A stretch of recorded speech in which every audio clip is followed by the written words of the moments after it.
friends, today we are going to be making a recipe that is inspired. I was inspired by Brenda GANTT. Have you all ever heard of her? She is a really good little Southern Alabama cook, and if you have ever watched her, you will love her. Okay, look her up on Facebook. She is mainly on Facebook. I think maybe now she does do a little bit of YouTube, but she is precious and you will love her. But this recipe, I kind of got the idea from her, but I'm going to add a little bit of my own little touches to it. But it's called cabbage casserole, and so we are going to start with of course, cabbage. And let me move you down so you can see better. Let me see. There we go. I want you to be able to see, but not cut my head off, okay? I tell you, me and this thing go round and round. All right, so what she said to do is to use about a half of a head of cabbage and just kind of cut it coarsely, okay? So that's what we're going to do. And we're just going to throw it in a casserole dish here. You don't have to do anything to the bottom of it. Just throw it in. So that's what we're going to do. And y'all like my new cutting board here. I got me a cutting board, and one of y'all, her name is Kenitha. She's from Missouri. She sent me a sticker, and you can wash it and everything, and it says Boots and Bonnets on it. I just love it. Thank you, Kenitha. Makes me feel like a little bit more fancy. Okay, so we're just going to chop this up. She said just coarsely, not anything special. And it's a beautiful day. I hope y'all watched the last video that we put out. The one before this one, we're doing a giveaway. So if you hadn't watched it, you need to get on there and watch it before next Tuesday, because we're going to be giving away something that you're going to want. Okay, so I think we'll do one more. You know, something about cabbage, it cooks down.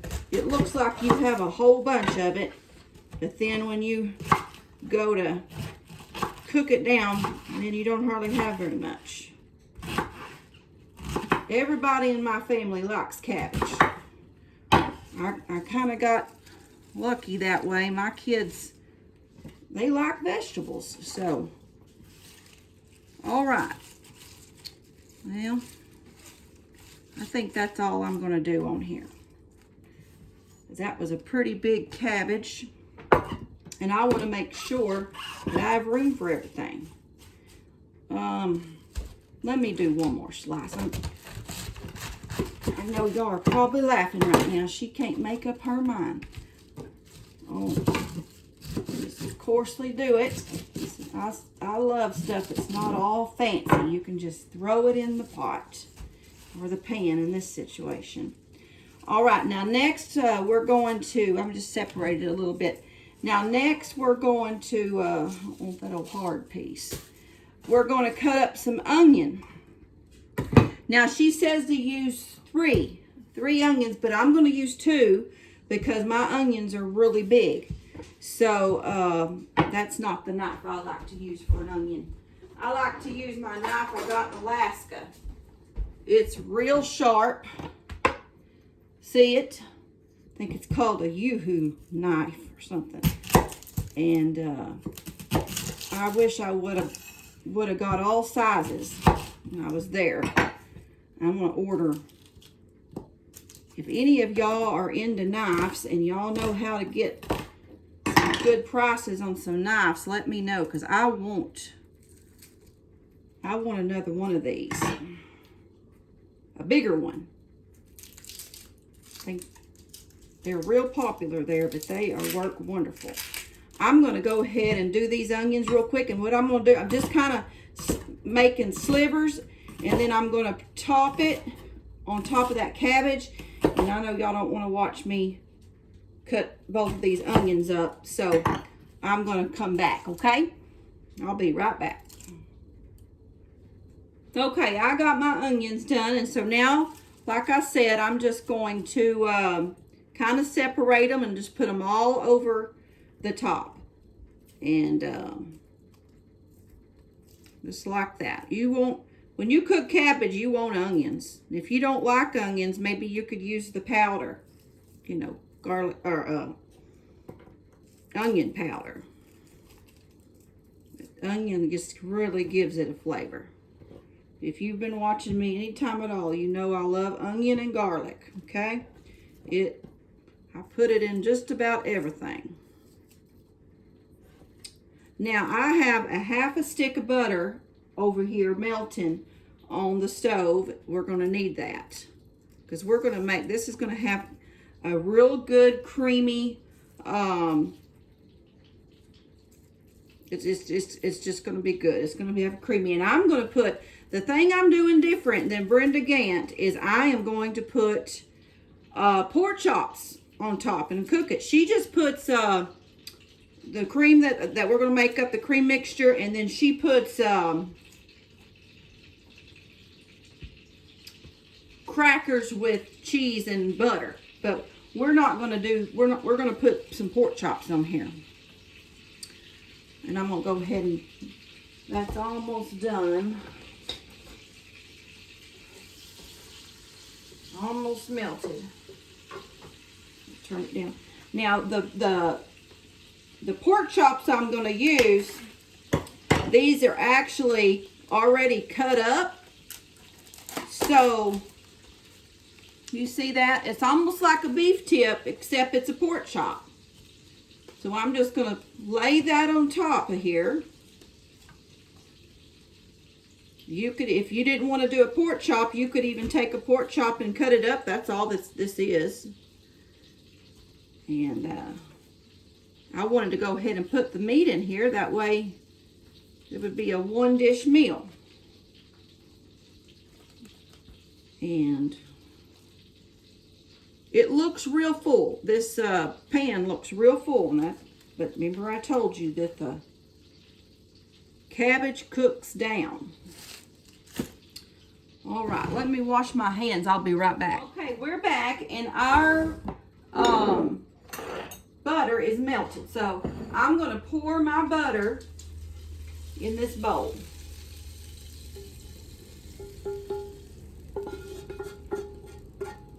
If you got butter in anything, you know that's good too. Okay, and then we're going to put a can of cream of chicken. If you want to use cream of mushroom, if you want to use cream of celery, cream of whatever, that's okay. Just a cream soup. We're going to put that down in this butter.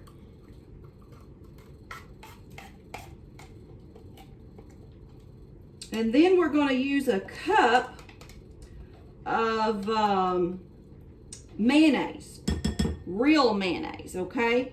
Now, I usually use Hellmann's.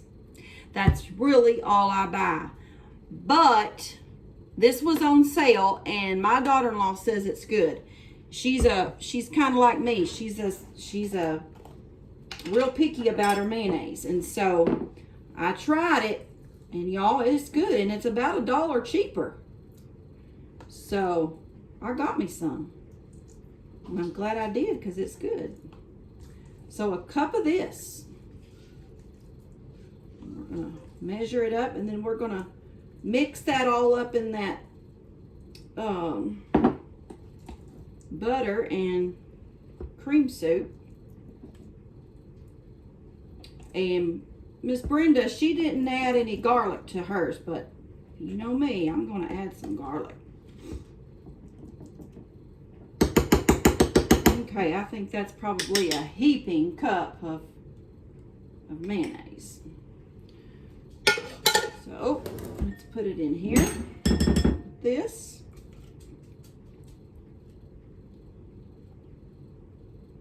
And then I'm going to put me some garlic in it. I love me some garlic. Probably about a tablespoon, okay? And then I'm going to salt and pepper my actual casserole because that's what she did. So we're going to salt it and then pepper it.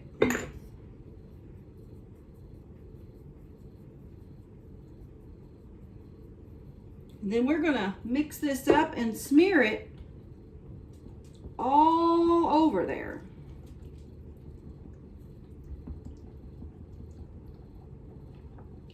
And we're going to cook this for about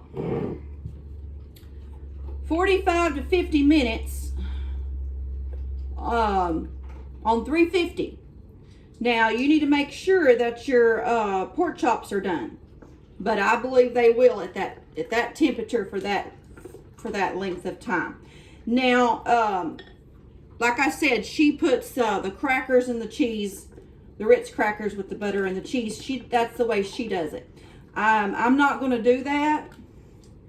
I am going to cook mine with some foil for about that long, and then at the very end, I am going to put some cheese and some of those French fried onions, kind of like you make when you do a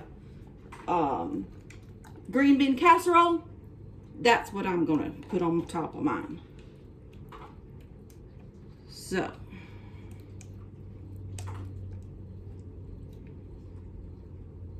this is going to be good, y'all. Very good. I'm going to smear it around, and it's going to cook down in all of that. You don't need any other liquid, anything like that. I could have used a bigger pan, but I think it's going to be fine once it cooks down.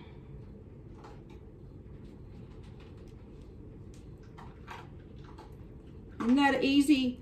Isn't this easy? Okay, so I'm going to put it in my 350 oven for about 45 to 50 minutes, and then we're going to get it out, and then we're going to put the other on there and slide it back in there, and then we'll be right back to taste it, I'm sure. All right, we'll see you after it's done. So we're going to take it out. See how somebody's excited that Daddy and Bubba's home. Take it out and see how it's looking. And put our cheese and onions, fried onions on there.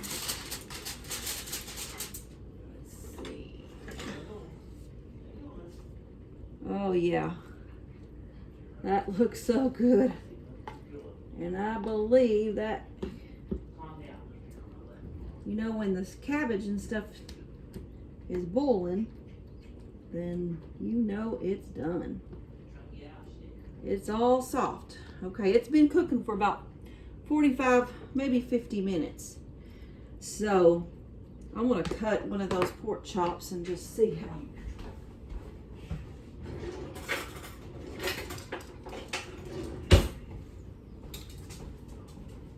tender it got. Oh yeah. Okay, so we're gonna stick it back in we're gonna put the cheese and the French fried onions on there, and we're gonna put it back in the oven. Using the Walmart brand ones. And I'm not gonna use a lot of these because we're trying to do low carb, but I did want to use some just to have a crunch.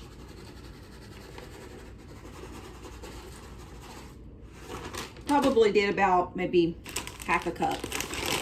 And then I'm just going to put some cheese on top, whatever cheese you want, you prefer. We're doing mild cheddar.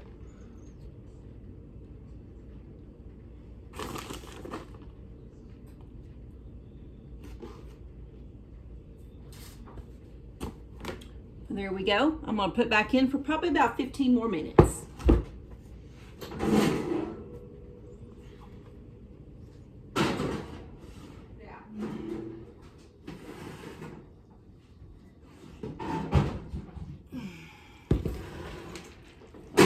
Looks really good too. And it's bubbling. Don't that look good? I'm gonna let it cool for just a little bit, and then we will dip some out. Lord, thank you for this day, for all you've done for us. Thank you for this food you've given to us. Bless it to our bodies. Well, thank you for it. In Jesus' name, amen.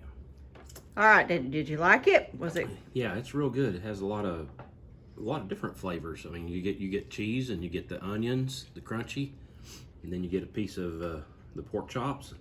And the cabbage is cool because I like cabbage. Mm-hmm. And it's kind of like your filler without the potatoes. So, yeah, I would definitely eat it again. You want me to make it more? Oh, yeah. Yeah, it's really, really creamy. Not dry at all. It's very creamy, very good. Caleb, you like it? Mm-hmm. Very good. I think it's a thumbs up from all of us. So, we'll be making this soon. All right, y'all. If you haven't already, subscribe, give us a thumbs up. And we'll see y'all next time. Keep looking to the east. Bye-bye.